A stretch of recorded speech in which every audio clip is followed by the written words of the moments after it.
അക്രമകാരിയായ കബാലിയെ കാടുകയറ്റാൻ നടപടിയെടുക്കണമെന്ന ആവശ്യവുമായി അതിരപ്പള്ളി പഞ്ചായത്ത്. സഞ്ചാരികൾക്ക് തടസ്സമില്ലാത്ത രീതിക്ക് ആനയെ മാറ്റണമെന്നാണ് ആവശ്യം.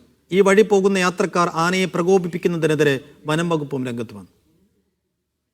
മതപ്പാടിലായ ആന കഴിഞ്ഞ കുറച്ചു ദിവസങ്ങളായി അതിരപ്പള്ളി ആനമല അന്തർ സംസ്ഥാന പാതയ്ക്ക് സമീപം നിലയുറപ്പിച്ചിരിക്കുകയാണ്. നിരവധി വാഹനങ്ങൾക്ക് നേരെ ആനയുടെ ആക്രമണമുണ്ടായി. സഞ്ചാരികൾക്ക് തടസ്സമില്ലാത്ത രീതിക്ക് ആനയെ മാറ്റണമെന്നും യാത്രക്കാരുടെ സുരക്ഷിതത്വം ഉറപ്പാക്കണമെന്നുമാണ് അതിരപ്പള്ളി പഞ്ചായത്തിന്റെ ആവശ്യം.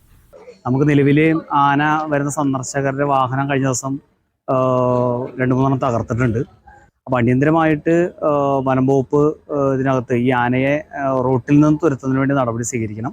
ഈ വഴി പോകുന്ന യാത്രക്കാർ ആനയെ പ്രകോപിപ്പിക്കുന്നതിനെതിരെ വനം വകുപ്പും രംഗത്തെത്തി.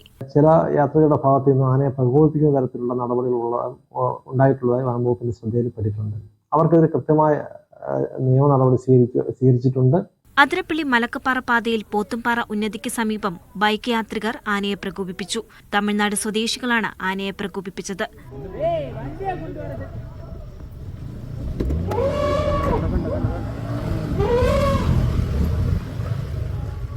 മീഡിയ 1 തൃശൂർ.